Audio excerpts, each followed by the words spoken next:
चलो, सो हमने कहाँ तक देखा था फेडरलिज्म? फीचर्स देखे थे, क्या थे? थोड़े मेन एक दो फीचर्स बताओ।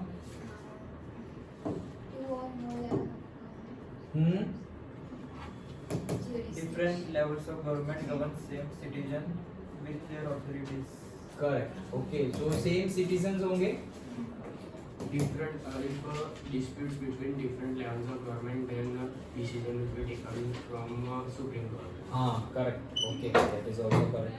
So all those things we have discussed. Okay, now type है फेडरलिज्म के, क्या है? Types. Okay, so types of, अभी हमने क्या पढ़ा? Characteristics of federalism, features of federalism, कि किसे हम फेडरलिज्म बोले।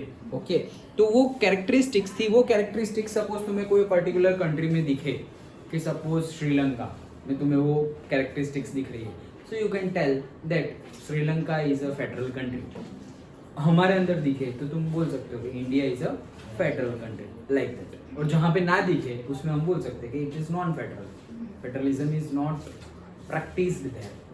Okay, so type of federalism, इसमें भी टाइप है। ओके, ये भाई वही बोल रहे हैं, दोनों अलग अलग है क्या? सो टाइप है, हाँ, कौन सी? Coming together and holding together federalism. Coming together मतलब सब लोग साथ, देखो नाम ही बोल रहे हैं, कमिंग टुगेदर मतलब डिफरेंट कम्युनिटी, डिफरेंट रीजन एक साथ, कम मतलब आ रहे हैं। तो क्या है? In this many independent states come together to form a bigger India. मतलब छोटे छोटे इंडिपेंडेंट स्टेट्स वो सब इकट्ठा हो रहे हैं और एक बड़ी कंट्री बना रहे हैं। That is coming together federalism. And holding together federalism, in this a large country decides to divide power between the constituent states and central government. तो होल्डिंग टुगेदर मतलब एक ऑलरेडी बड़ी कंट्री है जो अपना पावर पूरी कंट्री में खुद ब खुद सारा ही रूल करने की बजाय अपने पास थोड़ा पावर रखती है, थोड़ा पावर स्टेट गवर्नमेंट को दे देती है और थोड़ा पावर लोकल गवर्नमेंट को भी दे देती है, लाइक दैट। ओके, सो वो क्या हो गया? Holding together. दोनों में मेन डिफरेंस समझ में आया? यहाँ पे इंडिपेंडेंट स्टेट्स है, इंडिपेंडेंट फ्री स्टेट्स, ऑलरेडी किसी के अंडर में नहीं है, फ्री इंडिपेंडेंट स्टेट्स है। और वो लोग बोले कि अरे यार, जैसे कि हमने पढ़ा यूनिफिकेशन ऑफ जर्मनी, इटली, तो देखा था ना हमने जर्मनी में कैसे ऐसे रीजन्स थे। ओके, फिर वो सारे रीजन, अरे तुम भी जर्मनी बोल रहे हो, तुम भी जर्मनी बोल रहे हो, तुम्हें भी फ्रीडम चाहिए, तुम्हें भी फ्रीडम चाहिए, तुम्हें भी एक कंट्री चाहिए, तुम्हें एक पर्टिकुलर एक कंट्री, एक नाम, एक यूनिटी, एक आइडेंटिटी, ये सब चाहिए। हाँ, तो हम सब एक है, लाइक दैट। तो वो सारे ही रीजन एक हो गए और एक कंट्री बन गया से जर्मनी, लाइक दैट। ओके, वो हमने पढ़ा ना हिस्ट्री में, लाइक दैट।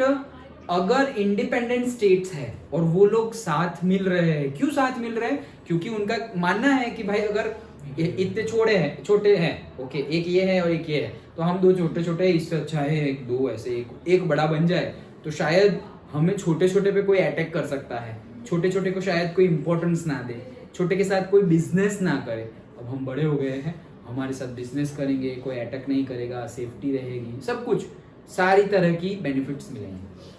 तो इसलिए वो साथ में आए, सो कमिंग टुगेदर। और अगर ऑलरेडी बड़ी कंट्री है और वो अपना पावर डिस्ट्रीब्यूट कर रही है, सो that is holding together federalism. Okay, yes, so usually all states have equal power. यहाँ पे कमिंग टुगेदर में क्या है? सभी स्टेट्स के पास क्या है? इक्वल पावर है। और यहाँ पर often the states have unequal powers, मतलब कई जगह पर स्टेट के पास अनइक्वल पावर है। ऐसे डेमोक्रेसी में हम अनइक्वल पावर देते नहीं है, but unequal in the sense क्या? जैसे कि हमारा था आज से 2 साल पहले, 2-3-4 साल पहले, क्या कि से जम्मू कश्मीर स्टेट को स्पेशल पावर्स थे, उनका अलग से कॉन्स्टिट्यूशन भी था। इंडिया के है इंडियन स्टेट, फिर भी क्यों? क्योंकि वहाँ जब से मतलब हमारा पार्टीशन हुआ और फिर से पीओके ले लिया गया, ओके, पाकिस्तान ऑक्यूपाइड कश्मीर जो बोलते, कश्मीर यहाँ पे था लेकिन पाकिस्तान ने ऑक्यूपाई कर लिया, तो अब वहाँ के लोग अगर फुल सपोर्ट करें इंडिया का, कर ही रहे हैं, ऐसा नहीं है, बट कई ऐसे लोग हैं जिनको ऐसा, उनकी मतलब आशा या एक्सपेक्टेशन क्या है कि भाई ना हमें इंडिया में रहना है और ना पाकिस्तान में जाना है, हमें अलग कर दो, लाइक दैट, अलग नेशन बनाना। तो हमने वो मंजूरी दी नहीं थी। तो साथ साथ में फिर थोड़े कॉन्फ्लिक्ट्स हुए एंड ये हो, तो उससे हुआ क्या कि अच्छा तुम्हें पावर चाहिए, ले लो पावर। तो हमने पर्टिकुलरली इंडियन गवर्नमेंट ने पावर दिए कि भाई तुम्हारे पावर, तुम्हें स्पेशल स्टेट्स का मतलब क्या इम्पोर्टेंस भी मिलेगा, सिग्निफिकेंस भी मिलेगा। स्पेशल स्टेट्स, उनकी स्पेशल कैरेक्टरिस्टिक्स, पहले आर्टिकल 370 हटा नहीं था, उससे पहले हम अगर जम्मू कश्मीर के सिटीजन नहीं है तो हम वहाँ पे कोई प्रॉपर्टी भी ले नहीं सकते। ओके, कोई घर, कोई अपार्टमेंट, कोई शॉप, कोई भी टाइप की प्रॉपर्टी हम परचेज कर सकते नहीं है। और जैसे हम दूसरी कंट्री थोड़े टाइम तक जाते हैं, फिर वीज़ा ख़त्म हो जाए तो वापस आ जाते हैं, वैसे ही वहाँ पर अगर तुम जाओ तो पर्टिकुलर टाइम तक जाना है, फिर वापस आ जाना है, लाइक दैट। वैसा सब था, उनका अलग से कॉन्स्टिट्यूशन था, लेकिन अब ऐसा कुछ नहीं है। ओके, क्यों? क्योंकि article 370 we have remove. Okay, so लेकिन ऐसे केस मिल जाते हैं कहाँ पर? होल्डिंग टुगेदर फेडरलिज्म में, कि अनइक्वल पावर। अनइक्वल मतलब अभी हम बाकी स्टेट सोचेंगे भाई जम्मू कश्मीर को ये सारे बेनिफिट्स क्यों मिल रहे हैं भाई, तो हमें भी ये सारे बेनिफिट्स दो, हम भी तो इंडिया का पार्ट है और हम तो कोई कॉन्फ्लिक्ट भी नहीं कर रहे, हम तो तुम जो बोल रहे हो वो हाँ हाँ हाँ हाँ हाँ बोल रहे हैं सब, तो हमें क्यों बेनिफिट्स नहीं है? तो उस कंटेक्स्ट में अनइक्वल हो गया ना, तो वैसे बोला जाता है। हाँ सर मतलब पहले तो पूरा कश्मीर इंडिया का ही था, तो उधर भी किसी की जमीन होगी, हाँ, तो फिर वो पाकिस्तान ने ऑक्यूपाई कर ली, तो हाँ, उन लोग की जमीन गई। हाँ, बट एक्चुअली जो ऑक्यूपाइड किया है ऑल आर, जहाँ पे ये पूरा ले लिया है, माउंटेन्स ही माउंटेन्स है। मतलब अगर अभी किसी ने खरीदी हुई है और अभी वापस पूरा कश्मीर अगर पाकिस्तान के पास अगर चला जाता है, तो जो नहीं ये बात, अच्छा चलो एजम्पशन, हाँ बोलो। तो फिर वो प्रॉपर्टी का लोगों को पैसे वैसे कुछ नहीं मिलेगा? नहीं, कुछ नहीं मिलेंगे। एक्चुअली ये केस में क्या है, ओके, कि बॉर्डर के पास और जहाँ पे कन्फ्लिक्ट हो रहे हैं वैसे एरिया में तुम्हारी प्रॉपर्टी हो ना हो ज्यादा कोई फर्क नहीं पड़ता। क्यों? क्योंकि कोई वहां पे आएगा नहीं, ये मेरा घर है, तू कहाँ से रह रहा है, मैं रहूंगा, ऐसा कोई बोलने नहीं आएगा। क्यों? बहुत ज्यादा बॉम्बार्डिंग होता रहता है, लाइफ रिस्की है, तो जिनकी जमीन है वो लोग भी वहां रहते नहीं है, बस आइडेंटिफिकेशन। जैसे कि हम है भाई, तो हमने हिमालयास पे और कहीं ऊपर ऊपर जाके हमने ऐसे झंडे गाड़ दिए, भाई ये इंडिया है, तो क्या हम वहां जाके रहते हैं क्या? नहीं, that is India just for identification. Moon पे गए भाई हम और मून पे ऐसे डाल दिया, तो क्या हम मून पे रहने चले गए? नहीं, आइडेंटिफिकेशन के भाई हम यहाँ आए थे। ओके, हम यहाँ मतलब we can and we have been here. Okay, हम यहाँ आए थे, लाइक दैट। वैसे ही ये हमारी जमीन है। फिर जैसे 99 की वॉर हुई थी पाकिस्तान के साथ, तो पाकिस्तान आया, ऊपर की जो हमारे बंकर्स एंड ऑल थे तो वहाँ ऑक्यूपाई कर लिया, और फिर क्या कर दिया, उनका झंडा डाल दिया। तो जैसे ही उनका झंडा डाला, मतलब कहने का मीनिंग क्या है, अब ये हमारा है, लाइक दैट। ये एक झंडा डालने से उनका हो गया, वैसा ही होता है। ओके, कि भाई अब हम यहाँ हैं, तो तुम कहाँ से हो, हम वॉर करेंगे, तो क्या करो। तो जैसे ही फिर वॉर शुरू हुई, अब ये हटा के वहाँ हमारा झंडा जब तक नहीं लगे तब तक वो जिसका झंडा है उसी की जमीन, लाइक दैट।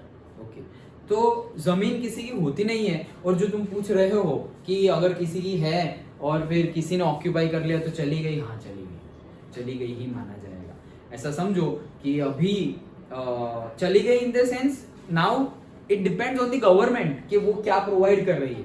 जैसे मान लो, जैसे तुमने एक एजम्पशन दिया, मैं भी एक एजम्पशन देता हूँ कि मान लो कि हमने पूरा पाकिस्तान वापस ले लिया। ओके जैसे पहले था वैसा हमने कर दिया पूरा पाकिस्तान, तो अब वहां के लोगों की भी तो जमीन है। ओके, अब क्या, तो now it depends on the Indian government कि वहां की जो लोगों के पास जमीन है वो जैसा है वैसा ही कुछ रखना है, या फिर वापस उसमें से कुछ डिवाइड करना है। जैसे हमने कल लैंड रिफॉर्म्स के बारे में पढ़ा कि इंडिपेंडेंस के बाद हमने लैंड रिफॉर्म्स किए थे, जिसके पास ज्यादा है, इलीगल है, उसके पास से लेकर जिसकी एक्चुअल में है उसको दे दी, जो फार्मर्स है ये वो सबको। तो वैसा करना या ना करना गवर्नमेंट के हाथ में।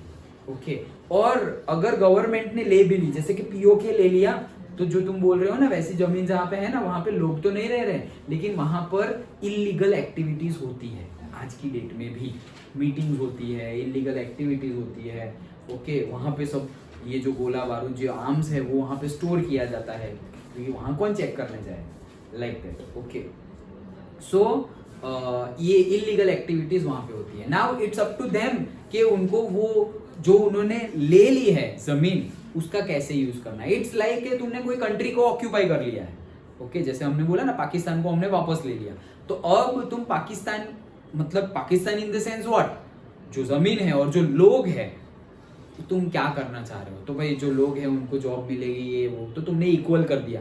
जैसे इंडिया है, अब ये लोग भी इंडियंस ही है, ये लोग भी भारतीय ही है, लाइक दैट। जमीन जैसे इन लोग की जमीन है वैसे उन लोग की, सब कुछ इक्वालिटी कर दी, तो फिर कोई प्रॉब्लम नहीं है, लाइक दैट। समझ में आया? Okay. Third, state and central governments are equally powered. Coming together में स्टेट और सेंटर जो होता है उनकी पावर इक्वल होती है, बट यहाँ पर सेंट्रल गवर्नमेंट के पास ज्यादा पावर होती है होल्डिंग टुगेदर में। इसके एग्जांपल्स है यूएसए, स्विट्जरलैंड, ऑस्ट्रेलिया, ये सारे एग्जांपल्स है कमिंग टुगेदर फेडरेशन के। एंड इंडिया, बेल्जियम, स्पेन, ये सारे हैं होल्डिंग टुगेदर फेडरेशन। सिंपल, तो शॉर्ट नोट भी पूछी जा सकती है 2 मार्क में, या 3 मार्क में डिफरेंस भी पूछा जा सकता है। तो simple, by the name itself, coming together मतलब different independent states come together, okay, तो वो कमिंग टुगेदर हो गया। होल्डिंग टुगेदर मतलब one big country distributes the power between the states and local governments, that is holding together. Then हमने देखा कि सबके पास इक्वल पावर होता है, यहाँ पे सारे स्टेट्स के पास इक्वल पावर ना भी हो, मे लिखना है, मे, यहाँ पे मे लिख देना, ओके। मे ऑफन लिखा है ना, तो हम लिख देंगे कि the states may have unequal powers, okay, ये छोड़ के the states may have unequal powers, वैसे लिख दो, okay. And than equal power होता है और यहाँ पर सेंटर के पास ज्यादा पावर होता है। एंड देखो सेंटर तो यहाँ पर भी है, मतलब सारे स्टेट इकट्ठा हो गए, फिर भी एक सेंटर तो है जो एडमिनिस्ट्रेशन करेगा, तो ऐसा नहीं है कि उसके पास ज्यादा पावर है, ओके। हाँ हाँ हाँ, यस, ओके।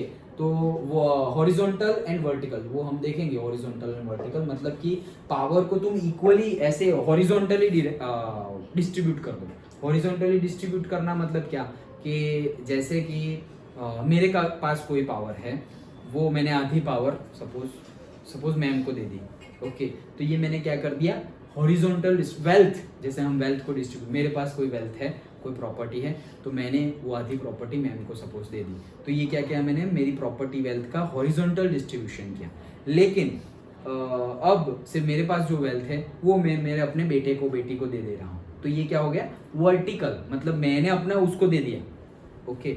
यहाँ पर भी दिया है, यहाँ पर भी दिया है, बट ये हॉरिजॉन्टल है क्योंकि इट इज इक्वल, ओके, मतलब मैं हूं तब तक मैम है, लाइक दैट, ओके, साथ में ही है, लाइक दैट। बट इनका तो लाइफ ही अलग है ना, ओके, मतलब एज डिफरेंस बढ़ गया, स्कूलिंग ये वो, हम एक लाइफ की एक सेम लेवल पे है, सपोज कि भाई स्कूलिंग खत्म हो गया, मैरिज हो गई ये वो, और दूसरे जिसी को दिया उसका लेवल ही डिफरेंट है। तो ये वर्टिकल ट्रांसफॉर्मेशन है, और वर्टिकल ट्रांसफर है, वो पावर का हो, प्रॉपर्टी का हो, जैसे कि सेंटर के पास कोई प्रॉपर्टी है, सेंटर के पास कोई पावर है, तो वो इक्वली सब में सारे स्टेट में बांट दे। यहाँ पे सपोज जैसे सारे स्टेट्स के पास इक्वल पावर, तो वो हॉरिजॉन्टल डिस्ट्रीब्यूशन हो गया। बट सेंटर अपने पास थोड़ा ज्यादा रखे और स्टेट को थोड़ा कम दे, फिर स्टेट उससे भी कम मिले लोकल गवर्नमेंट को, ये क्या हो गया, वर्टिकल डिस्ट्रीब्यूशन, ओके। हाँ चलो, तो आगे देखते हैं।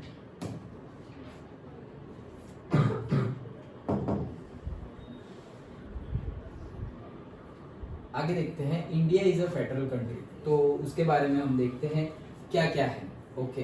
चलो, there are 3 levels of the government, okay. हमारे वहां पर कितने लेवल्स ऑफ द गवर्नमेंट है, 3, centre, state and local.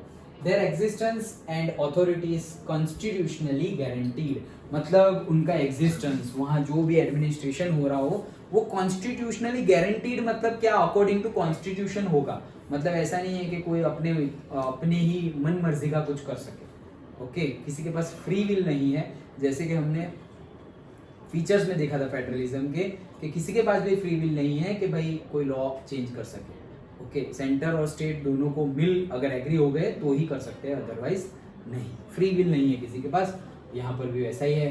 The jurisdiction of each level of government is specified in the constitution, there are following list. तो jurisdiction मतलब कि कहाँ कहाँ तुम्हें कौन सा एरिया और कौन सा सब्जेक्ट तुम्हारे अंडर में आता है, और उसके अकॉर्डिंगली लॉ मेकिंग, फिर जो लॉ एडमिनिस्ट्रेशन, ओके मतलब लेजिस्लेचर और से जुरिडिक्शन सब कुछ उसी में आएगा। ओके कॉन्स्टिट्यूशन का सब कुछ मतलब law making, then law administration, और जो फॉलो ना करे उसका जुरिडिक्शन मतलब से कोर्ट में ले जाना, पुलिस के पास ले जाना, वो सब तीनों का तीनों काम कॉन्स्टिट्यूशन में डिसाइडेड है कि भाई सपोज हेल्थ रिलेटेड काम है तो स्टेट गवर्नमेंट लॉ बनाएगी, लॉ को अप्लाई भी स्टेट गवर्नमेंट ही करवाएगी, और लॉ फॉलो ना करे तो उसके ऊपर जो डिसीजन लेने हैं, कोर्ट में ले जाना है, पुलिस स्टेशन में ले जाना है, वो काम भी स्टेट गवर्नमेंट ही करेगी, सेंटर का उसमें कोई हाथ नहीं है। डन। ओके तो वही चीज लिखी हुई है।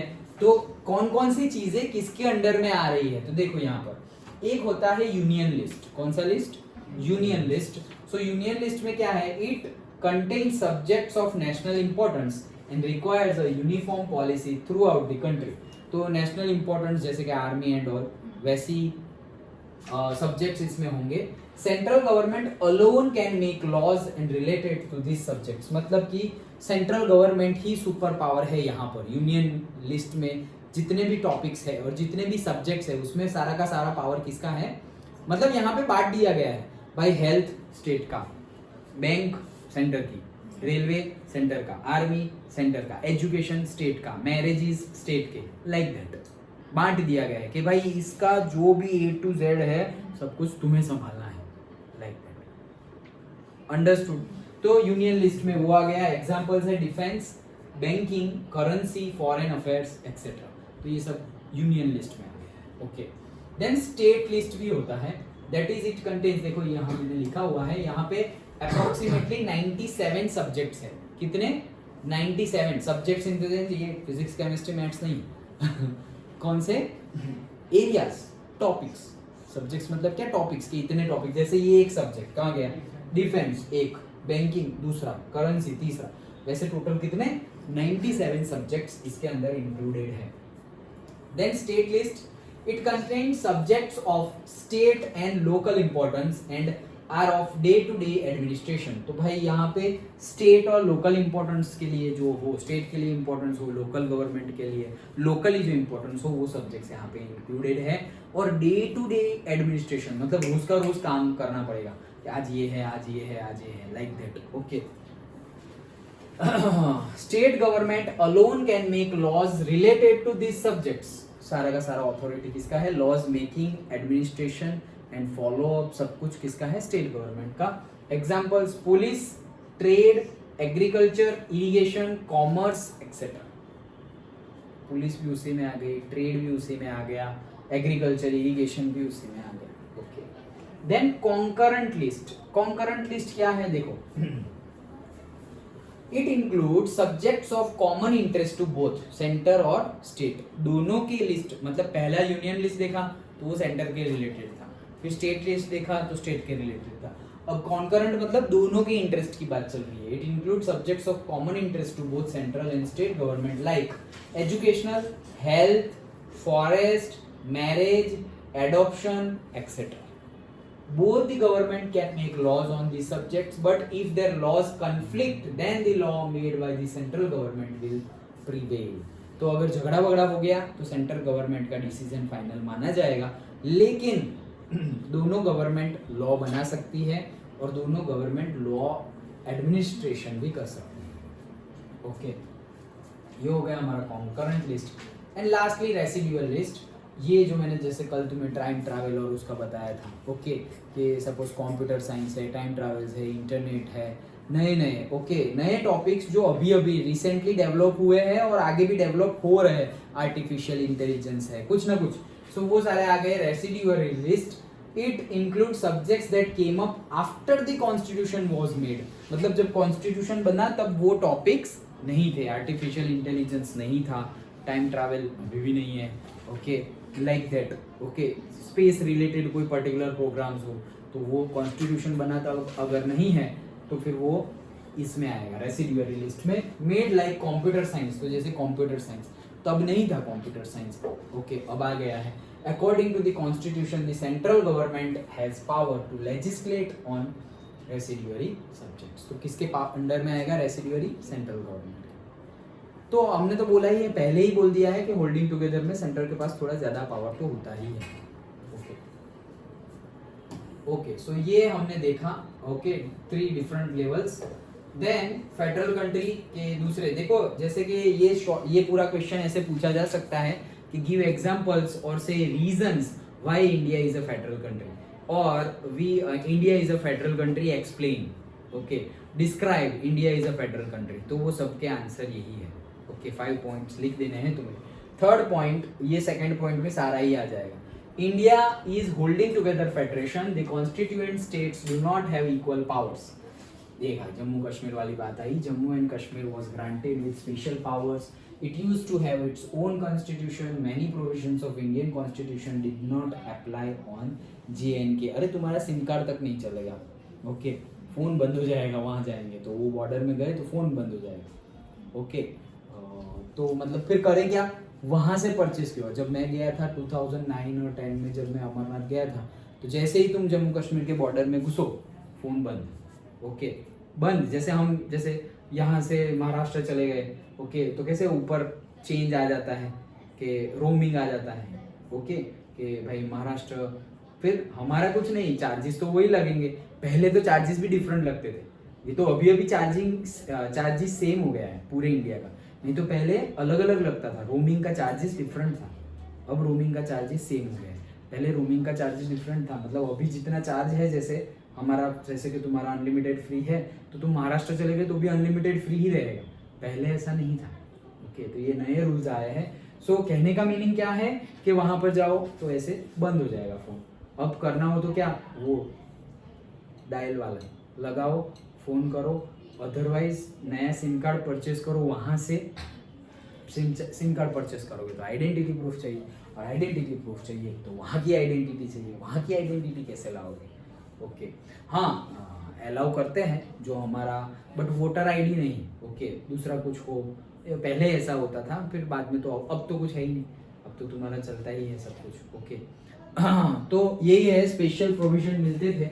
Indians who are not permanent members of the state cannot buy land here, देखो, but lastly लिख दिया है, after 2019 J&K no longer has the special status, अब कोई special status नहीं, understood? Okay. It is not easy to change the power sharing arrangement of India. भाई India में ये easy नहीं है power sharing, क्यों?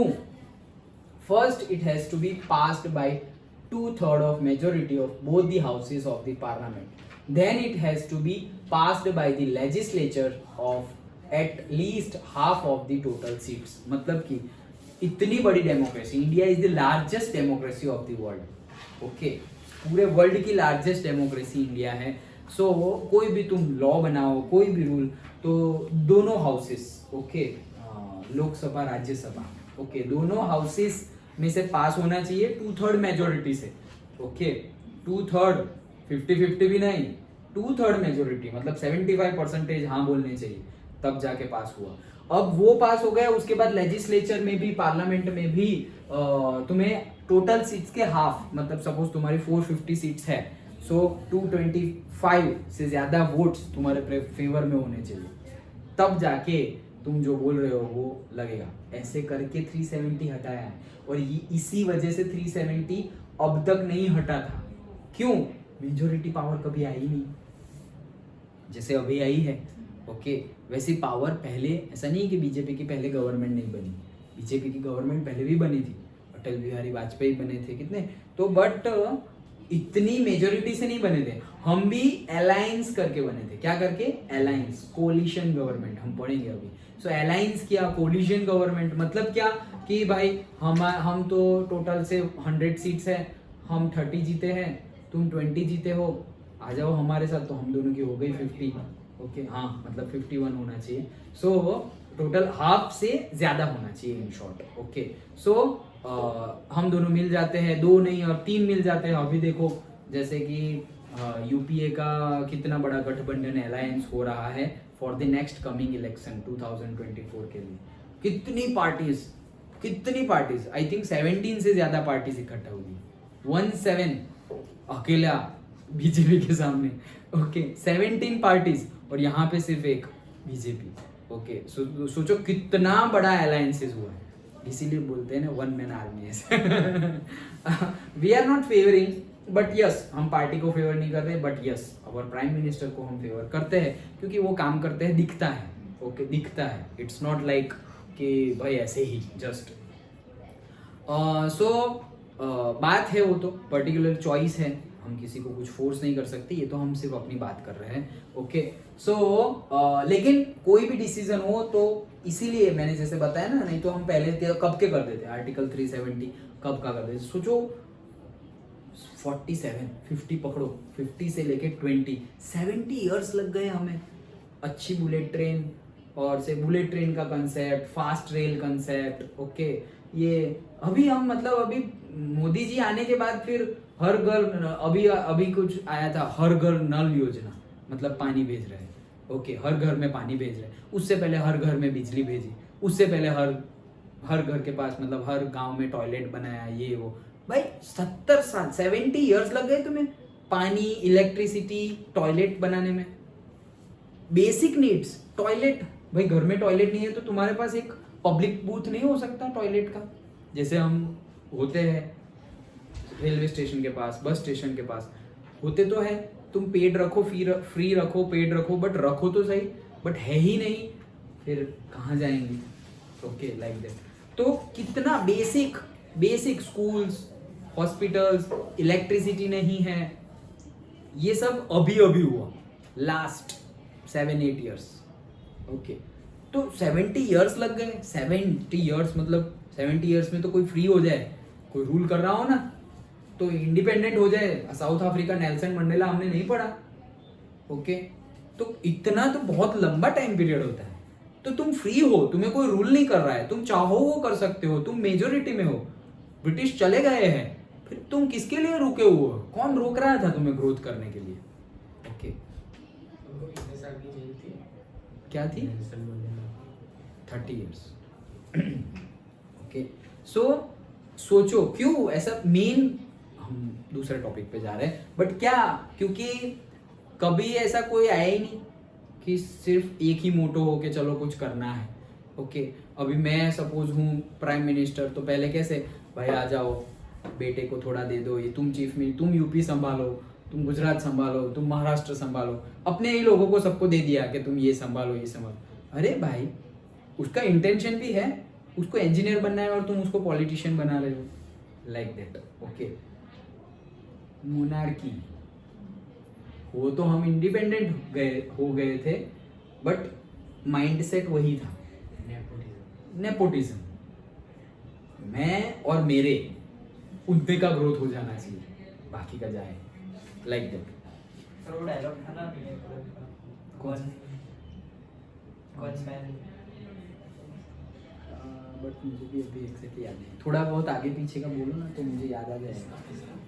नेपोलियन का डायलॉग था, वन रूलर।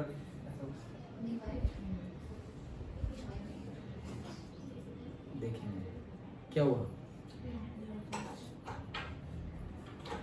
देखेंगे कभी याद आएगा तो वापस हम उसको चेरिश करेंगे। If any dispute arise between different levels of government about exercise of power, then Supreme Court again features of federalism में से उठा दिया है। ओके देखो फेडरलिज्म की कैरेक्टरिस्टिक्स हमने पढ़ ली, ये सारे पॉइंट्स इजी है, तुमने याद रख लिए। फिर भी अगर कुछ भूल गए तो इंडिया तो फेडरल कंट्री है, कैरेक्टरिस्टिक्स फेडरलिज्म की उठा के यहाँ लिख दो। ओके ये टैक्टिक्स जब तुम फंस गए तब यूज करनी, ऐसा नहीं कि वो एक ही याद किया और फिर यहाँ भी वही लिखा और वहां भी वही लिखा, नहीं काट लेंगे मार्क्स। बट 5 पॉइंट लिखने हैं, 4 तुमने इसके लिखे और 1 पॉइंट वहां से उठा के ले आए, फुल मार्क्स मिल जाएंगे, क्योंकि है तो वही कंसेप्ट ना, इंडिया फेडरल कंट्री और तुम फेडरल। ये देखो ये पॉइंट वही तो है, लास्ट पॉइंट वही तो है। ओके तो वैसा कर सकते हैं।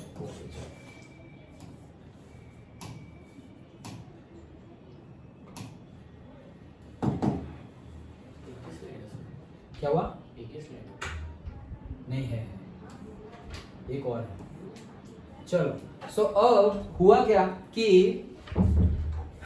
इंडिपेंडेंट के बाद इंडिया में लोगों ने बोला कि भाई हमें लैंग्वेज के बेस पे अलग स्टेट चाहिए। तो पहले तो जैसे मैंने पहले भी हमने डिस्कस किया था, पहले तो गवर्नमेंट ने ना बोला, फिर सोचा कि चलो कुछ अच्छा हो जाए, क्योंकि हमने हिस्ट्री भी देखी है। तो हमने देखा कि जैसे जर्मनी, इटली, यूरोप में कैसे सेम लैंग्वेज बोलने वाले इकट्ठा हो गए और फिर उनका डेवलपमेंट अच्छा हुआ।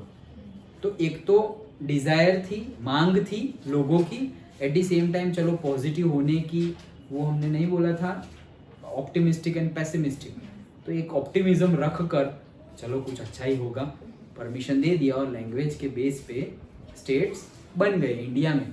तो इंडिया की लैंग्वेज पॉलिसी भी है।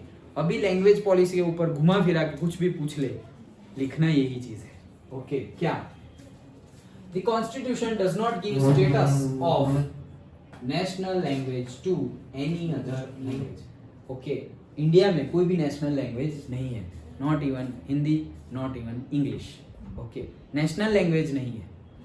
ओके, कोई नेशनल लैंग्वेज नहीं। क्यों? इतनी सारी लैंग्वेज है, एक को नेशनल बना दिया तो दूसरा बुरा मान जाएंगे, like that. Okay, about 40% of the Indians mother tongue is Hindi, so Hindi is the official language of India. Okay, national language and official language दोनों में डिफरेंस है।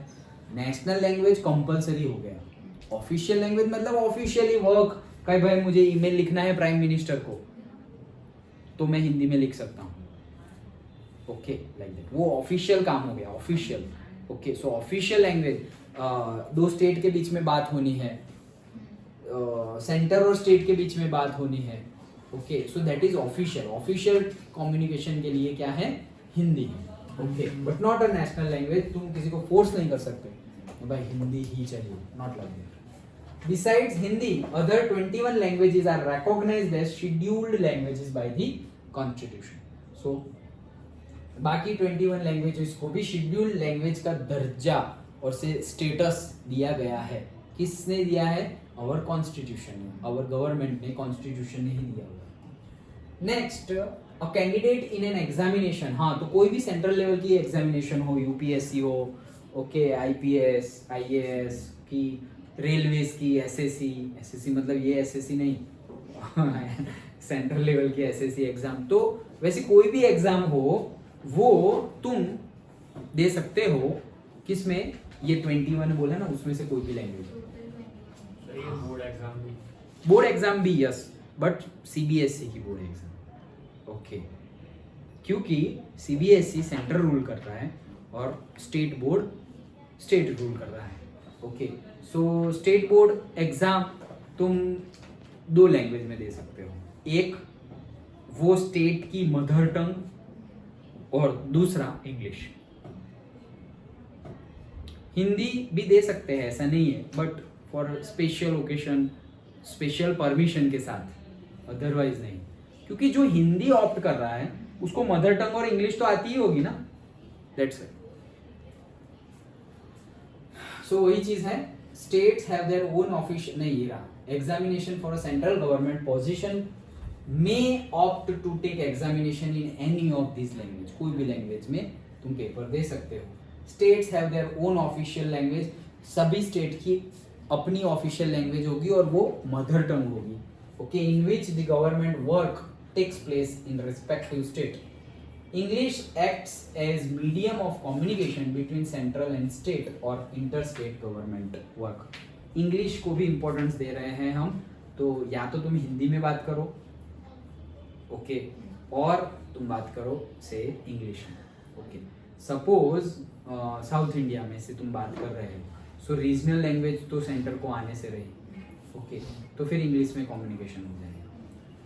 तो मतलब कि अगर हिंदी हो सकता है तो इंग्लिश से पहले हम प्रेफरेंस किसको देंगे? हिंदी। तो जनरली देखो सबको, my point of view also included, सबको 3 लैंग्वेज मिनिमम आनी चाहिए। सबसे पहली मदर टंग, ये हमारा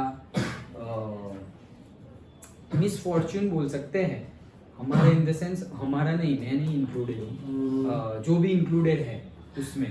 ओके, कि जिसको मदर टंग ना आती, जैसे कि हम गुजरात में रह रहे हैं और हमारी मदर टंग गुजराती है, और अगर हमें गुजराती बोलना, सुनना, पढ़ना और लिखना ना आए तो that is not good. Okay, अभी ऐसा हो गया है, क्यों?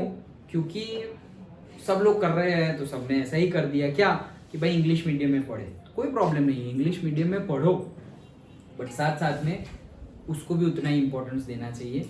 ऐसा ना हो कि एकदम ब्लैंक, मतलब रोड पे गए और गुजराती में कुछ लिखा हो। जैसे मेरे कजिन का बेटा है, तो 12th भी पास कर लिया उसने, और कभी ऐसे घूमने जाए और ऐसे बोर्ड पे कुछ लिखा हो ना, तो ये क्या लिखा है, हाँ ये लिखा है।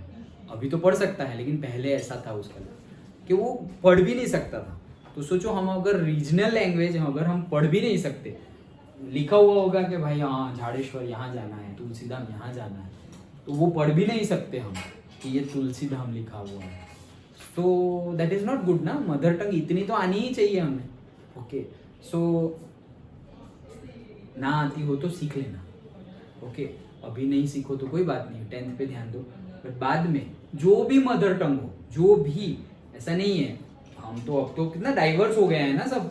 तो भाई यहाँ पर यूपी से भी किसी के पेरेंट का ट्रांसफर हो गया, तो हम सपोज सालों से यूपी से आए हुए हैं, तो हमारी मदर टंग हिंदी हो जाएगी। ओके, हम यहाँ रह रहे हैं, कोई बात नहीं, तो हिंदी तो तुम्हें आती है ना, दैट्स गुड। ओके, कोई महाराष्ट्र से आए हो तो मराठी आ रही हो, मतलब कि मदर टंग आनी चाहिए। नाम देखो यार, मदर टंग ना आए तो फिर कैसी बात है, मदर टंग तो आनी चाहिए। हिंदी इंग्लिश तो हमारी सोसाइटी मार मार के सिखा देगी। ओके, क्योंकि इतनी जगह कंपलसरी कर देगी कि हमें सीखनी ही पड़ेगी हिंदी एंड इंग्लिश, कि मदर टंग कंपलसरी नहीं करते। ओके, इसीलिए थोड़ा पीछे छूट गई है, तो that's personal point of view.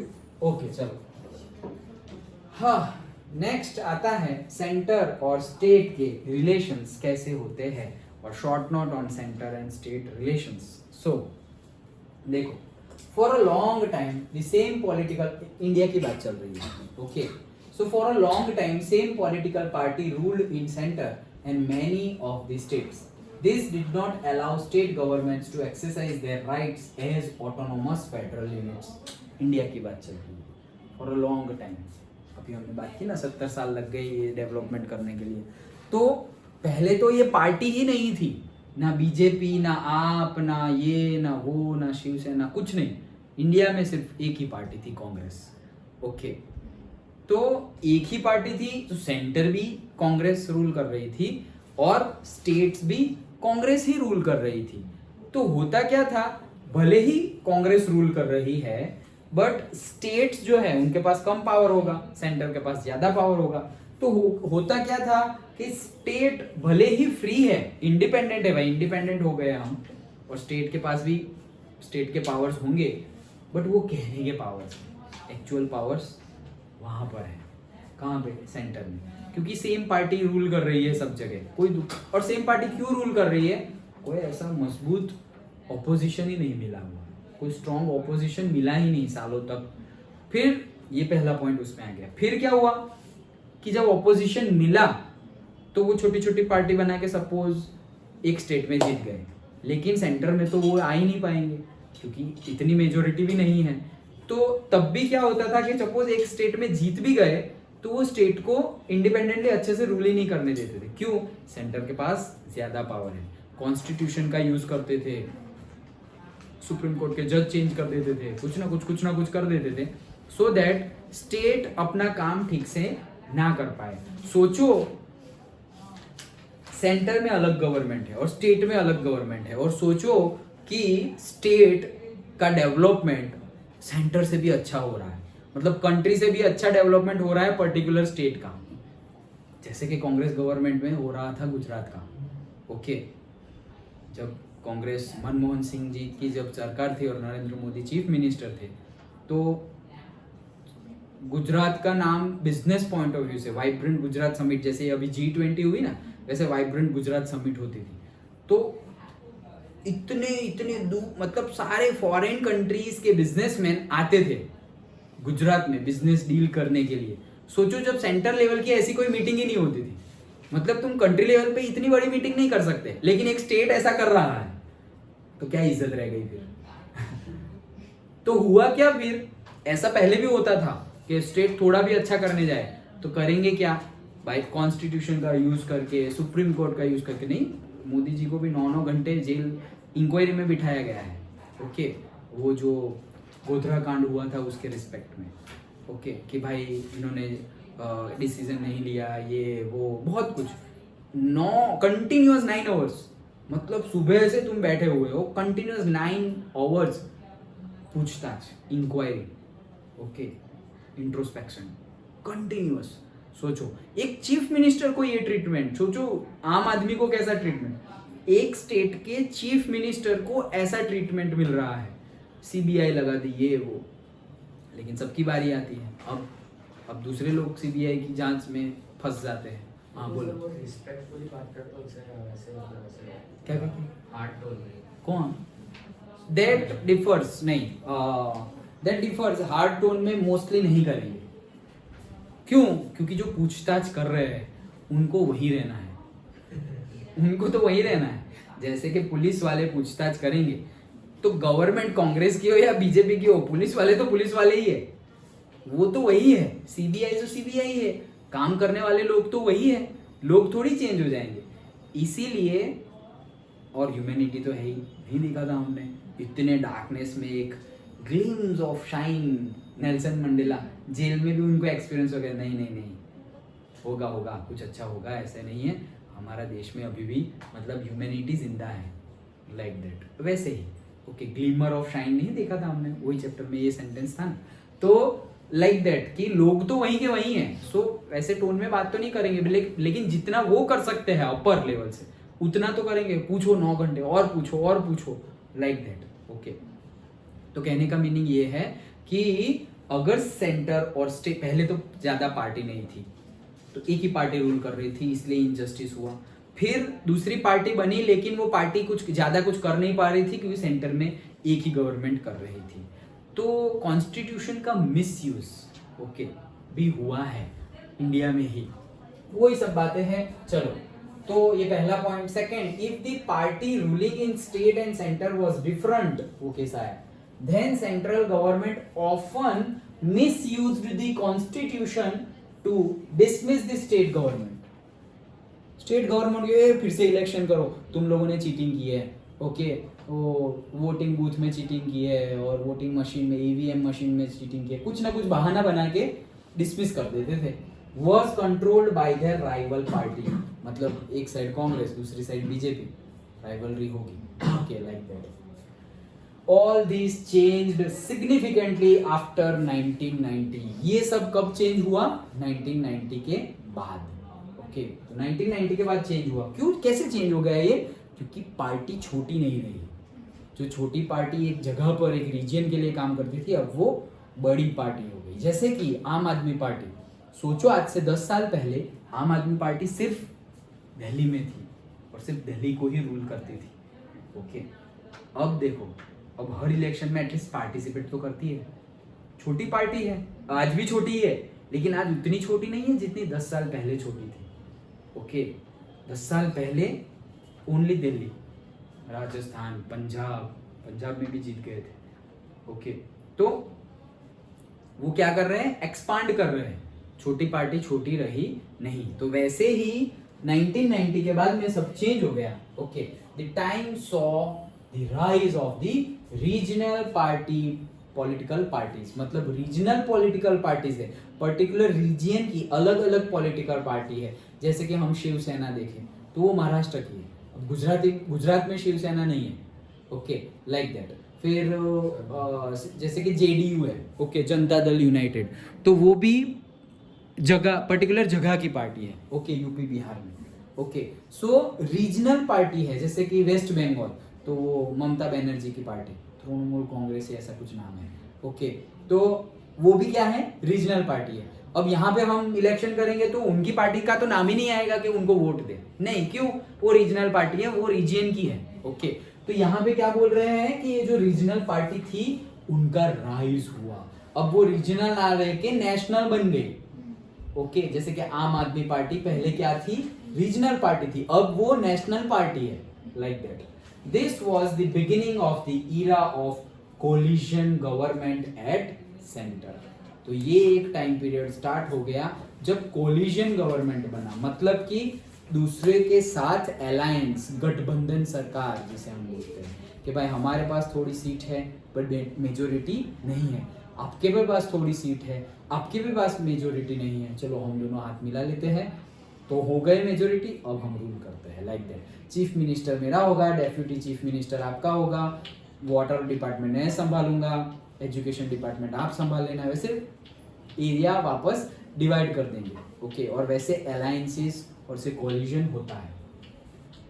No single party got clear majority in Lok Sabha, तो इसीलिए कोलिजन होता है. So the major parties had to enter in an alliance to form government at the centre. तो अब छोटी सब पार्टी को क्या करना पड़ेगा, अलायंस, दोस्ती करनी पड़ेगी, गठबंधन करना पड़ेगा दूसरी पार्टी के साथ. This led to a new culture of power sharing and respect for the autonomy of state government. ये हुआ वो अच्छी बात है, क्यों, क्योंकि वो जो रिस्पेक्ट यहाँ नहीं मिल रही थी, ओके, स्टेट गवर्नमेंट अच्छा करे तो भी कोई फर्क नहीं पड़ रहा था, लेकिन अब स्टेट गवर्नमेंट अगर अच्छा करे तो दूसरा कोई स्टेट में दूसरी कोई रीजनल पार्टी की गवर्नमेंट है, जैसे कि महाराष्ट्र में शिवसेना है और गुजरात में सपोज कोई रीजनल पार्टी है, वो दोनों अच्छा कर रही है, वो दोनों इकट्ठा हो जाएगी कि चलो अब हम नेशनल लेवल पे लड़ते हैं, लाइक दैट. ओके, समझ में आ रहा है. ओके, सो वैसे now this new trend made difficult for central government. अब ऐसा होने लगा, छोटे छोटे स्टेट में पावरफुल गवर्नमेंट बनने लगी तो सेंट्रल गवर्नमेंट के लिए तकलीफें बढ़ गई. Difficult for central government to dismiss the state government in an arbitrary manner. मतलब से कॉन्स्टिट्यूशन का मिसयूज करके जो गवर्नमेंट को बंद कर देती थी, मतलब कि कॉल्ड ऑफ कर देती थी कि फिर से इलेक्शन होगा और ये डिसीजन माना नहीं जाएगा, तुमने ये कैसे लॉ पास कर दिया है, ये रूल सही नहीं है, लॉ को कैंसिल कर दिया. ये सब मिसयूज थे. क्यों, क्योंकि सेंटर के पास ज्यादा पावर था. तो अब वो मिसयूज होगा नहीं. क्यों, क्योंकि ऐसे एक डंडी है उसे तोड़ना इजी है, बहुत सारी डंडी इकट्ठा हो गई और उसे तोड़ना मुश्किल है, बोलते हैं ना टीम स्पिरिट. ओके, सो अगर लोग बढ़ गए, टीम बढ़ गई, पार्टी बढ़ गई, तो अब उनको इलीगली रूल करना, बिट्रे करना इज नॉट इजी. ओके, तो ये हमारा पॉइंट था.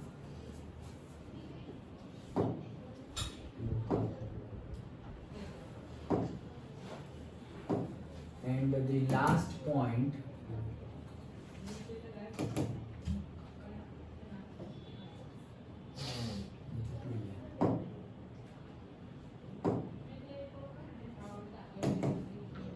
सो अब हम कब से सेंटर स्टेट की बात कर रहे हैं, सो अब बात करते थोड़े नीचे की, किसकी, डिसेंट्रलाइजेशन. ओके, किसकी, डिसेंट्रलाइजेशन. चलो, मतलब कि लोकल गवर्नमेंट की बात करते हैं. कब से हम सेंटर स्टेट की बात कर रहे हैं, तो लोकल गवर्नमेंट मतलब decentralisation when power is taken away from central and state governments and is given to the local government is called decentralization. एक मार्क के लिए डेफिनेशन, जब सेंटर और स्टेट से पावर लेके लोकल गवर्नमेंट को पावर दी जाए उसको क्या बोलेंगे, डिसेंट्रलाइजेशन बोलेंगे. अमेंडमेंट्स ऑफ 1992 में ये लॉज बना दिए गए हैं. क्या, it is constitutionally mandatory to hold regular elections to local government bodies. अब 1992 में ये रूल बनाने के बाद क्या हो गया है, कंपलसरी हो गया है कि लोकल गवर्नमेंट बॉडी के भी इलेक्शंस होंगे. लोकल गवर्नमेंट बॉडी के इलेक्शंस, ओके, नहीं बोलते म्यूनिसिपालिटी के इलेक्शंस है, ना लोकसभा ना विधानसभा, म्यूनिसिपालिटी के इलेक्शन. तो भाई क्यों, हाँ, जैसे कि ग्राम पंचायत, गांव में इलेक्शन है ऐसा नहीं बोलते, तो उनके इलेक्शन से, ग्राम पंचायत के इलेक्शन से कोई चीफ मिनिस्टर नहीं बनता, तो क्या बनते हैं, सरपंच बनते हैं गांव के, लाइक दैट. ओके, लेकिन ये रूल बना दिया गया कि हर गांव में, मतलब से ग्राम पंचायत हो या हर लोकल गवर्नमेंट का भी इलेक्शन होगा, जैसे कि रेगुलरली 5 इयर्स में जैसे स्टेट और सेंट्रल का होता है वैसे होगा. Then seats are reserved in the elected bodies for SC, ST and OBC. पहले क्यों, क्योंकि अभी लोकल गवर्नमेंट है. लोकल गवर्नमेंट मतलब एकदम नीचे चले गए हम, डायरेक्टली लोकल आम आदमी के साथ जुड़ गए.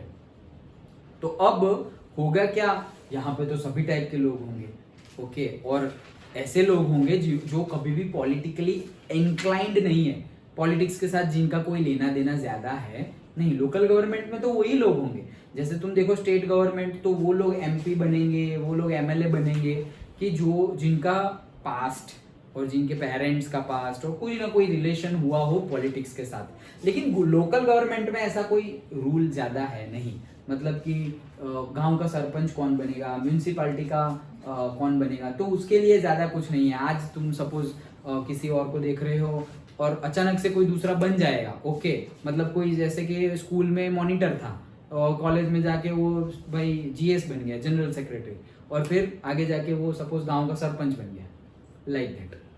तो मॉनिटर तो छोटी बात है, स्कूल के लेवल पे है, इसलिए फिर सपोज कॉलेज में जनरल सेक्रेटरी जीएस बन गया, फिर गांव का सरपंच बन गया। तो ये सब बातें एकदम लोकल है, ओके। तो इसमें कहने का मीनिंग क्या है कि लोकल है मतलब सभी तरह के लोग होंगे, तो इसीलिए ऐसा ना हो कि जो माइनॉरिटीज है या उनके साथ कोई भी इनजस्टिस हो, इसीलिए लोकल गवर्नमेंट में सीट्स रिजर्व्ड रहती है। किसके लिए?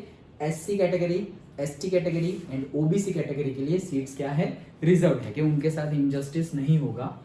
Then at least 1/3 of all the positions are reserved for women. ये भी एक बहुत बड़ा रूल है। क्या 1/3 मतलब सारे पोजीशन, मतलब सपोज तुम्हें 10 मेंबर्स चूज करना है तो 10 मेंबर्स में से 1/3 मतलब 3 या 4 तो तुम्हें सीट्स रिजर्व्ड रखनी है वुमेन के लिए। फिर बाकी 6 और 7 जो है उसके लिए तुम वोटिंग करो। वो 6 और 7 में भी अगर वुमेन आ गई तो दैट इज बोनस, बट ये 3 तो वुमेन के लिए ही है, like that, okay. An independent institution is created called State Election Commission। एक इंस्टीट्यूशन बनाया गया है जैसे इलेक्शन कमीशन ऑफ इंडिया है, ओके, ECI, वो इलेक्शन करवाता है हमारे सेंटर के एंड और विधानसभा लोकसभा के। यहाँ पर एक इंस्टीट्यूशन बनाया गया है जिसका नाम क्या है? State election commission. इसको न सेंटर रूल करता है, ऑर्गेनाइज करता है, एडमिनिस्ट्रेशन करता है, ना ही स्टेट रूल करता है, इंडिपेंडेंटली वर्क करता है ये, और ये करवाता है लोकल गवर्नमेंट के elections. So state election commission in each state to conduct panchayat and municipality elections. तो ये जो स्टेट इलेक्शन कमीशन है, SEC, स्टेट इलेक्शन कमीशन, उनका रोल क्या है? वो एक अलग से इंडिपेंडेंट अथॉरिटी है, ऑर्गेनाइजेशन है, जिनका काम क्या है? म्यूनिसिपैलिटी के और से लोकल गवर्नमेंट, ग्राम पंचायत के इलेक्शन को कंडक्ट करवाना। And last point, the state government has to share some of its power and revenue with local government. This sharing varies from state to state. तो state government, suppose central government ने state government को suppose दे दिए 3000 crore rupees दिए एक साल के लिए। क्या करना है? रोड्स बनाने हैं, ओके, रोड्स बनाने के लिए 3000 करोड़ रुपीस दिए सेंटर ने स्टेट को। अब स्टेट के पास 3000 करोड़ रुपीस है, तो स्टेट को भी लोकल गवर्नमेंट को कुछ ना कुछ देना पड़ेगा। तो स्टेट ने सपोज 3000 में से 300 करोड़ रुपीस दे दिए किसको? लोकल गवर्नमेंट को, कि भाई वो जो गांव में तुमने पुराने जमाने वाले रोड रखे हैं ना, उसको सब सही कर देना, और जो बाहर के जो सिटी एरिया के रोड है वो सब हम बना देंगे। जो नेशनल हाईवेज है स्टेट के, नेशनल हाईवेज मतलब स्टेट हाईवेज जो है वो हम बनाएंगे, सिटी के जो रोड्स है वो हम बनाएंगे, वो सब वो 3000 करोड़ में से होगा। लेकिन ये 300 करोड़ में से गांव के सारे कामकाज, मतलब रोड के कामकाज करने हैं, लाइक दैट। तो मतलब पावर भी शेयर करना पड़ेगा स्टेट को, at the same time revenue, पैसा भी शेयर करना पड़ेगा। हाँ, वो तो 100 ना भी बने रोड ही ना बने, वैसा भी हो सकता है, ओके। इसीलिए क्योंकि ये जैसे कि मोदी जी की हम बात करें तो भाई 3 टाइम 15 इयर्स कंटिन्यूअसली जीते हैं, चीफ मिनिस्टर बने, 3 टाइम्स कंटिन्यूअसली चीफ मिनिस्टर बने। यहाँ से गए तब उनके पास बताया था, पूरा इंक्वायरी बैठी थी, इंक्वायरी इन द सेंस पूरा डेटा आया था बाहर, तो उनकी इतने टाइम में जो अर्निंग थी वो थाउजेंड्स में थी, थाउजेंड्स में, ओके। और वो सारी चीफ मिनिस्टर की भी सैलरी होती है, उसके चीफ मिनिस्टर की भी सैलरी होती है, उनको पैसे मिलते हैं। तो वो भी उन्होंने क्या किया, डोनेट कर दिया, वो भी उन्होंने डोनेट कर दिया। वो जो था ना वो एक तो वो गर्ल्स के लिए था ना, गर्ल का एजुकेशन के लिए था, हाँ ओके, उसमें भी बहुत ज़्यादा डोनेशन किया। बेटी पढ़ाओ बेटी बचाओ, अच्छा हाँ बचाओ, ओके। तो वैसे पूरी की पूरी जितनी भी अर्निंग उनकी हुई, और अर्निंग के साथ साथ उनके कपड़े, उनको जो मेडल्स मिले थे, उनको जो अवार्ड्स मिले थे, सब कुछ बोल दिया कि तुम इसका ऑक्शन कर दो, मतलब बेच दो। अब नरेंद्र मोदी ने मेडल मिला है और उनका ऑक्शन हुआ नहीं, हमारे सपोज क्रिकेटर्स हैं, उनके बैट बॉल का ऑक्शन होता है, तो उनके कपड़ों का, सेलिब्रिटी के कपड़ों का ऑक्शन होता है, तो जिनके पास बहुत पैसे है वो लोग वो ले लेते हैं ज्यादा पैसे देके। अब ज्यादा पैसे देके उन्होंने ये बेच दिया, अब वो पैसे भी क्या कर दिए, डोनेट कर दिए। तो जब प्राइम मिनिस्टर बने तब उनके पास ऐसा कुछ था नहीं, ओके, क्योंकि फॉर्म फिलअप करना होता है कि तुम्हारे पास कितनी प्रॉपर्टी है। जब भी तुम MP बनने के लिए, MLA बनने के लिए तुम बोलोगे ना कि मुझे पॉलिटिक्स में मुझे खड़ा रहना है, सब लोग मुझे वोट देना, फॉर्म फिलअप करना पड़ेगा, ये इलेक्शन कमीशन को देना पड़ेगा कि अच्छा तुम्हारी हिस्ट्री, तुम्हारा नाम, एड्रेस, तुम्हारे पास टोटल वेल्थ कितनी है, घर कितने हैं, घर में कितने मेंबर्स है, कितनी प्रॉपर्टीज है, क्या है, सब कुछ डेटा देना पड़ता है, ओके। तो वैसी मेंटालिटी वाला कोई आज तक आया ही नहीं था इनसे पहले, ओके। तो लोग कौन से इंटेंशन से सरपंच बन जाते हैं, क्या होगा, अरे मिलेंगे पैसे, रोड बनाएंगे ही नहीं। अरे लोगों को पता भी नहीं चलता कि पैसे मिले थे, लोगों को पता भी नहीं चलता कि स्टेट गवर्नमेंट से पैसे मिले हैं। अब तो सोशल मीडिया का जमाना है, अब थोड़ा बहुत पता चलने लगा है, तो अब लोग नहीं बने ना तो ऐसे हल्ला करते हैं कि ओ भाई इतने करोड़ रुपीस दिए थे, कब से तुमने ऐसे इनिशिएशन कर दिया है, अब तक बना नहीं, कहाँ गया तुम्हारा रोड, ओके। रोड बना, अभी देखो कितना हल्ला होता है, नया रोड बना और अगर गड्ढे हो गए उसमें कितना हल्ला होता है, तो एटलीस्ट ये हल्ला होना चाहिए। अब हम कैसे सोचे, हल्ला होना चाहिए, बट अपोज तो करना पड़ेगा ना, गलत हो रहा है तो उसको तो अपोज करना पड़ेगा। लोगों को पता भी नहीं चल रहा है कि पैसे मिले थे, और एक दो ऐसे चेयर रख दी सोसाइटी के बाहर, और ये सरपंच ने रखवाई है चेयर, ये चेयर नहीं, चेयर का पूरा घर बन जाए उतने पैसे थे, उससे चेयर रखवाई है, लाइक दैट, ओके। सभी ऐसे करते हैं ऐसा हम नहीं बोलते, बट हाँ इनके जैसा अंदर से सर्विस प्रोवाइड करनी है वैसे होना चाहिए, ओके। तो अभी आई थिंक 1 या 1.5 साल पहले मुझे पता चला था कि एक सरपंच बनते हैं ना तो कितने पैसे मिलते हैं। तो लिटरली सच बता रहा हूँ, मुझे कंटिन्यूअसली 1 दिन तक तो मैं सोचने लगा था कि आगे जाके एक बार सरपंच बन जाते हैं, ओके। ज्यादा बड़े पॉलिटिक्स में नहीं जाना है, ओके, बट गांव के सरपंच तो बन जाते हैं, लाइक दैट, ओके। ऐसा क्यों, क्योंकि मतलब वो सेंस में तुम पैसे के सेंस में देखो तो इतना, बट फिर ध्यान से देखो तो पता चले सारी की सारी ब्लैक मनी है, व्हाइट मनी नहीं है, ब्लैक मनी है, ओके। ब्लैक मनी मतलब यही स्टेट पे पैसा मिला और रख लिया, अरे रख लिया मतलब तुम्हारी सैलरी हो रखो, ये कहाँ से रख लिया, ये तो लोगों का है। ब्लैक मनी फिर पैसे, लालच आ जाती, जैसे तुम्हें भाई तुम डाइट कर रहे हो फिर भी पानी पूरी देख मजा आएगी, पानी पूरी खाते हैं, फिर याद आएगा अरे भाई हमारी तो डाइट है, हम तो काम कर रहे हैं हमारी बॉडी पे, नहीं खाना है, चलो। एग्जैक्टली तो मुझे भी नहीं पता था, बट मैंने सारे एग्जांपल्स देखे कि ये बने उनकी प्रॉपर्टी देखो कितनी हो गई, ये बने उनकी प्रॉपर्टी कितनी हो गई, तो मतलब जस्ट एजम्पशन कि भाई इतना ज्यादा earn, but that earning is not good, okay. बोलते हैं ना कि जिस स्पीड से और जो वेज में, जैसे नियत से आता है ना वैसी ही नियत से वैसी स्पीड से चला भी जाता है, okay. So that is not good, personally I don't prefer, okay. चलो हाँ, तो ये बात थी, okay. So next and last point, structure of rural local government, that is panchayat Raj का स्ट्रक्चर इंडिया में कैसा है। सो देखो क्या क्या है, 3 लेवल्स आर देयर।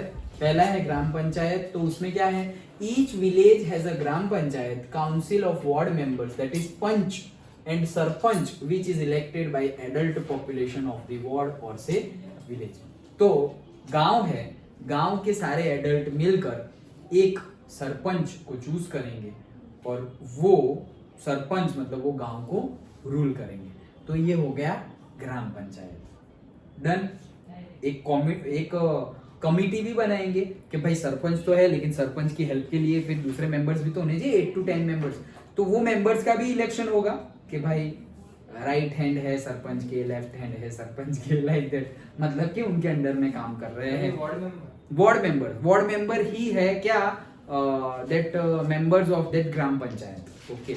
और सबसे ऊपर, उनसे ऊपर, जैसे कि ऐसा समझो कि सारे चीफ मिनिस्टर हैं और उनसे भी ऊपर है प्राइम मिनिस्टर, लाइक दैट। तो प्राइम मिनिस्टर जैसे है सरपंच और सारे चीफ मिनिस्टर है जो स्टेट को हैंडल कर रहे हैं, वैसे ही ये सारे मेंबर्स हैं जो गांव में भी पर्टिकुलर एरिया को रिप्रेजेंट कर रहे हैं कि भाई तुम साउथ के रिप्रेजेंट कर रहे हो, तुम नॉर्थ, ईस्ट, वेस्ट, गांव के, एक गांव का। ओके।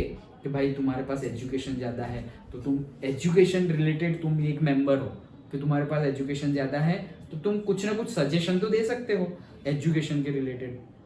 भाई तुम तो अच्छे ड्राइंग पेंटर हो तो भाई जो हमारा कल्चरल डिपार्टमेंट है उसके तुम हेड बन जाओ, लाइक दैट। ओके। सो ये तो मतलब कोई भी बन सकता है। जब सपोज तुम्हारा एजुकेशन बहुत अच्छा है सो यू कैन बी, जैसे कि वो हमारे नहीं थे पहला गोल्ड, अभी मुझे याद नहीं आएगा, हाँ राठौड़ नाम था, पहला गोल्ड जो ओलंपिक में लाए थे वो शूटिंग में, उनका नाम क्या था?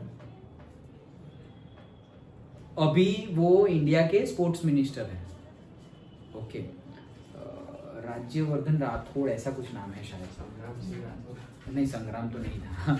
ओके। सो वो गोल्ड मेडल लाए थे शूटिंग में, तो वो गोल्ड मेडल लाए तो उनका तो जॉनर ही अलग है भाई, स्पोर्ट्स पर्सन है, बट फिर भी वो पॉलिटिक्स में आए। अभी वो स्पोर्ट्स के मिनिस्टर है, स्पोर्ट्स डिपार्टमेंट के। वैसे ही सचिन तेंदुलकर को भी सीट मिली थी कांग्रेस की तरफ से, ओके, पार्लियामेंट में, कि भाई तुम स्पोर्ट्स के रिलेटेड कोई भी डिसीजन लेना, बट कहलाएंगे तो MP he, member of parliament. Okay. वैसे ही संजय दत्त के पापा, ओके, उनके पास भी सीट थी, सुनील दत्त, तो उनके पास भी सीट थी, वो भी मेंबर थे। तो हाँ कांग्रेस की तरफ से थे। ये सब पहले की बात है, और पहले तो जैसे हमने देखा दूसरी कोई पार्टी थी ही नहीं, लाइक दैट। सो ग्राम पंचायत हो गया। उसके बाद फ्यू ग्राम पंचायत फॉर्म्स पंचायत समिति और ब्लॉक और से मंडल। मतलब के एक गांव हो गया से मक्तमपुर, दूसरा गांव हो गया से झाड़ेश्वर, तीसरा गांव हो गया से भुलाव। वैसे ही ये तीनों गांव मिलकर एक मिल गया क्या, ग्राम पंचायत समिति। क्या बन गया? ग्राम पंचायत समिति। ओके। और मंडल। अब नेक्स्ट उससे भी क्या बनेगा, ये सारे ग्राम पंचायत समिति के जो हेड है वो मिलके क्या बना देंगे, ऑल पंचायत समिति और mandals of the district together form the Zila Parishad. Okay. तो एक जिला परिषद बन गया। मतलब सोचो कितना बेसिक से हम जा रहे हैं। पहले सब कॉमन पीपल ने वोट किया मेंबर्स को, एक कमिटी बनी मेंबर्स की, ये मेंबर्स की वजह से एक डिसाइड हो गया कि ये सरपंच है, अब ये एक गांव के सरपंच है। वैसे ही सारे गांव के सरपंच होंगे, सारे गांव के सरपंच इकट्ठा होंगे तो हम बोल देंगे ग्राम पंचायत समिति। पहले सिर्फ ग्राम पंचायत, उसके ऊपर ग्राम पंचायत समिति। अब ग्राम पंचायत समिति भी बहुत सारी होगी, ओके, कि भरूच के है, अंकलेश्वर के है, आमोद के है, झगड़िया के है, वो सब भी इकट्ठा होके फिर भरूच डिस्ट्रिक्ट के, मतलब डिस्ट्रिक्ट मतलब जिला, तो जिला परिषद बन गई, लाइक दैट। समझ में आया? सो ग्राम पंचायत समिति एंड से जिला परिषद, ओके, से डिस्ट्रिक्ट लेवल के जिला, okay. And rural areas have panchayat and its body head is called sarpanch. ये तो just for information. And urban areas में म्यूनिसिपैलिटी होती है, जैसे हमारा अभी नगर पालिका है, okay, that is municipality. And its body head is called mayor, okay, तो उनको मेयर बोलते हैं। हाँ बोलो, कुछ कहना है? मेयर तो बोलते हैं, मेयर वैसे बोलते नहीं, हम तो हेड ही बोल देते हैं डायरेक्ट, ओके, कि इनका हेड क्या है। बट पहले से मेयर बोला जाता था, पहले, ओके, मेयर ही बोला जाता था हेड को। एंड देन, और आज भी अगर ऑफिशियल तुम देखो, ऑफिशियल जैसे कि हेड लेटर पैड होता है, ओके, ऑफिशियल लेटर पैड है, या फिर नहीं ऐसे जहाँ सीट हो उनके आगे नहीं, जैसे टीचर के आगे नहीं लिखा होता प्रिंसिपल, ऐसे वो क्या बोलेंगे उसको, एक जैसे स्टैंप जैसे होता है, ऐसे घर के सामने घर के सामने लिखा हुआ होता है। ओके, टीचर का कैबिन है तो नहीं ऐसे सब लोग बैठे होते हैं, यहाँ पे प्रिंसिपल है, ये ट्रस्टी है, लाइक दैट। ओके, तो वैसे ही आज की डेट में भी म्यूनिसिपैलिटी के हेड के आगे मेयर ही लिखा जाता है। ओके, उनको बुलाते नहीं है कोई मेयर। देन जुरिडिक्शन, ये तो सिर्फ टर्मिनोलॉजी है, an area over which someone has legal authority and collision government, तो मिल बांट के together, coming together at least to parties. Done. तो ये था हमारा पूरा फेडरलिज्म। वर्ड फेडरलिज्म सिर्फ पढ़ाई से पहले अगर देखो तो लगेगा कि ये चैप्टर में क्या है, लेकिन ऐसा कुछ ज्यादा है नहीं। फेडरलिज्म मतलब से सिस्टम है जहाँ पे क्या होता है, शेयरिंग ऑफ पावर्स। देखा हमने क्या क्या देखा, चलो रिवाइज करो। फेडरलिज्म तो शेयरिंग ऑफ पावर, पहले तो डेफिनेशन देखा, फिर हमने फीचर्स ऑफ फेडरलिज्म देखी, फीचर्स ऑफ फेडरलिज्म के बाद हमने देखा coming together and holding together federalism, फिर हमने आज देखा वापस क्या कि इंडिया के बारे में बात की। ओके, तो हाँ, तो India is a federal country. Okay, तो वो पूरे 5 पॉइंट उसमें देखे, वो 5 पॉइंट के अंदर वो दूसरे पॉइंट में डिफरेंट लिस्ट देखी हमने, union list, state list, concurrent list, residuary list. Okay, वो सारी लिस्ट देखी। उसके बाद क्या देखा, वो तो ठीक हो गया, लैंग्वेज पॉलिसीज देखी। ओके, उसके बाद लैंग्वेज पॉलिसी देखी, लैंग्वेज पॉलिसी के बाद सेंटर स्टेट के रिलेशंस कैसे है वो देखा, जो एक ही पार्टी, ये वो पर्टिकुलरली इंडिया के लिए ही है सब कुछ, तो वो देखा। एंड देन लास्टली हमने देखा लोकल गवर्नमेंट के बारे में। Okay, so decentralisation and local government के बारे में देखा। अंडरस्टूड, समझ में आ गया।